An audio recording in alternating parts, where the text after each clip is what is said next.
ഇതിൽ പ്രാഥമികമായി സംഭവിച്ചിരിക്കുന്നത് ഇതിൽ ഇലക്ട്രൽ പൊളിറ്റിക്സിൻ്റെ ഒരു കണ്ണിലൂടെ മാത്രം ഈ പദ്ധതിയെ കണ്ടതുകൊണ്ടാണ് ഇത്രയധികം ആഘാതം ഈ കാര്യത്തിൽ വന്നു ചേർന്നതെന്നാണ് എനിക്ക് തോന്നുന്നത്. അല്ലാത്ത പക്ഷം ഇതിങ്ങനെ സംഭവിക്കുകയായിരുന്നില്ല. കാരണം ഇവർ തന്നെ ഭരിക്കുന്ന സംസ്ഥാനങ്ങളിൽ ഈ പദ്ധതി നടപ്പാക്കിയിട്ടുണ്ട്. പക്ഷെ അവിടെ ഈ പറയുന്നത് പോലെ പഠനം നടന്നിട്ടുണ്ട്. അതുമാത്രവുമല്ല, അവിടെയൊക്കെ ഉള്ള സ്വകാര്യ ബസ്സുകൾ എന്ന് പറഞ്ഞു കഴിഞ്ഞാൽ തുലവും തുച്ഛമാണ്. പക്ഷെ അങ്ങനെയല്ല കേരളത്തിൻ്റെ സാഹചര്യം. അതുകൊണ്ട് ഇവർ ഒരു ഭരണം കൈവരിക്കുവാൻ വേണ്ടിയിട്ട് നിലവിൽ ഇലക്ട്രൽ പൊളിറ്റിക്സിൻ്റെ തെരഞ്ഞെടുപ്പ് രാഷ്ട്രീയത്തിൻ്റെ കണ്ണിൽ മാത്രം ഈ പദ്ധതിയെ സമീപിച്ചതുകൊണ്ട് മാത്രമാണ് ഇങ്ങനെ ഒരു വിഷമഘട്ടത്തിൽ വന്നിരിക്കുന്നത്. അല്ലാതെ ഈ പദ്ധതിക്ക് എന്തെങ്കിലും കുഴപ്പമുണ്ടായിട്ടല്ല. ഇത് നടപ്പാക്കണം, ഇത് ചെയ്യണം, ജനങ്ങൾക്ക് വേണ്ടി നമ്മൾ ഒരു സർക്കാർ നിലകൊള്ളണം. എത്ര മനോഹരമായ ഒരു കാര്യമാണ്. പക്ഷേ ഈ പറഞ്ഞതുപോലെ സനീഷേട്ടൻ ചൂണ്ടിക്കാണിച്ച പോലെ ആവശ്യമായ സമയം ഇവിടെ ഉണ്ടായിരുന്നു ഇല്ല.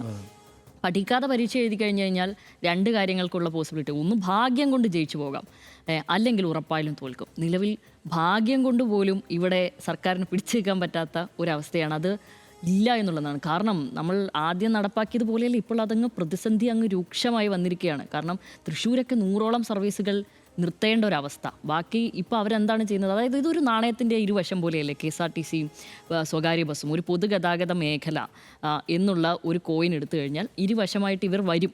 മറ്റുള്ള ഓട്ടോ ടാക്സി കാര്യങ്ങളൊക്കെ ഉണ്ട് കേട്ടോ അവിടെ, അതുണ്ട്. എങ്കിൽ പോലും ഈ ബസ്സുകളുടെ കാര്യത്തിലെടുത്ത് എങ്ങനെയാണ് ഒറ്റ ടോസ് ഇങ്ങനെ അതിൽ വന്നു KSRTC ഇതിൽ നമ്മൾ ഇങ്ങനെ കൊടുക്കാൻ തീരുമാനിക്കുന്നു. പക്ഷേ അതിനുള്ള നഷ്ടം സർക്കാർ നികത്തും എന്നും പറയുന്നു. അപ്പോൾ എന്തായി? സർക്കാർ നികത്തുന്ന കാര്യത്തിൽ KSRTCക്ക് നല്ല കാര്യം തന്നെ, കുഴപ്പമൊന്നുമില്ല, അവർക്ക് വേറെ പ്രശ്നങ്ങളൊന്നും സംഭവിക്കുന്നില്ല. അത്തരം ആധികൾ അവിടെയുള്ളവർക്കും ഉണ്ടായിരുന്നു. ഇത് ശമ്പളം മുടങ്ങുമോ മറ്റ് ആനുകൂല്യം മുടങ്ങുമോ ഒക്കെ ഉണ്ടായിരുന്നു. പക്ഷേ സർക്കാർ അത് വഹിക്കുമെന്ന് പറഞ്ഞുകൊണ്ട്. പക്ഷേ അതേസമയം നികുതി ഇളവ് നൽകിയതുകൊണ്ട് മാത്രം അത് പര്യാപ്തമല്ല. നികുതി ഇളവ് നൽകും സ്വകാര്യ ബസ്സുകൾക്ക് എന്നാണല്ലോ പറഞ്ഞത്. പക്ഷെ അത് നൽകിയതുകൊണ്ട് മാത്രം അത് പര്യാപ്തമല്ല എന്നുള്ളത് ഗതാഗത മന്ത്രി CP ജോൺ തന്നെ ഇന്നലെ നിയമസഭയിൽ പറഞ്ഞു. അവർക്കത് പര്യാപ്തമല്ല, കാരണം വർഷത്തിൽ അവർക്ക് 50,000 രൂപയോ മറ്റോ എന്ന് അദ്ദേഹം പറയുന്നു. അറിയില്ല, സ്വകാര്യ ബസ് ഉടമകളുടെ വേർഷൻ നമ്മൾ ആ കാര്യത്തിൽ കേട്ടിട്ടില്ല.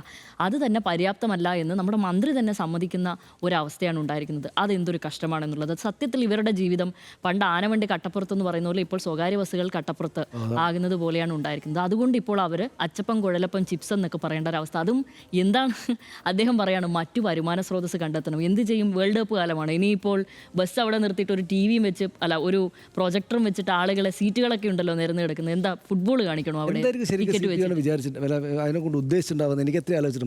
മറ്റു വരുമാന സ്രോതസ്സിൽ ഇതൊക്കെ തന്നെയായിരിക്കും ഉദ്ദേശിച്ചാണെന്ന് തോന്നുന്നു. എനിക്ക് തോന്നുന്നു പകൽ ഓടിയിട്ട് പിന്നെ രാത്രിയാകുമ്പോഴത്തേനും ഇങ്ങനെ എന്തെങ്കിലും ചെയ്യുക എന്നുള്ളതായിരിക്കും. അപ്പോൾ അതിലൊരു ഓപ്ഷൻ കൂടി. ഇത് പച്ചപ്പം കുഴലപ്പം മാത്രമല്ല, ഇതിപ്പോൾ സീറ്റുകൾ കൊണ്ട് ഇരിക്കാൻ ചെയ്യാം. അവിടെ കണ്ണാടിൻ്റെ ഇവിടെ ആയിട്ടൊരു പ്രൊജക്ടർ പോലെ സെറ്റ് ചെയ്ത് കഴിഞ്ഞാൽ. പക്ഷേ എത്ര പേരാണ് ഈ തൊഴിലെടുത്ത് ജീവിക്കുന്നത് എന്നുള്ളതാണ്. പിന്നെ ഇന്ന് ഒരാൾ പറഞ്ഞ ഒരു പ്രധാനപ്പെട്ട ഒരു കാര്യം, അതായത് സ്ത്രീകൾ ഒരു ബസ്സിൽ കയറാൻ പോകുമ്പോൾ തീർച്ചയായും അവരുടെ കുട്ടികളും അവരുടെ ഒപ്പമുള്ള പുരുഷന്മാരും ഏത് ബസ്സിലാണ് കയറുന്നത് അവർ നോക്കുമ്പോൾ എന്താ, ഒരാൾക്ക് ടിക്കറ്റ് വേണ്ട, നമ്മൾ മാത്രം കൊടുത്താൽ മതില്ല. അപ്പോൾ അവരും KSRTCയിൽ തന്നെയാണ് കയറുക. അപ്പോൾ അത് സ്ത്രീകൾ മാത്രമല്ല ഇതിൽ കുറഞ്ഞിരിക്കുന്നത്, പുരുഷന്മാരും കുട്ടികളും അടക്കം കുറഞ്ഞിരിക്കുന്നു എന്നുള്ളതാണ്.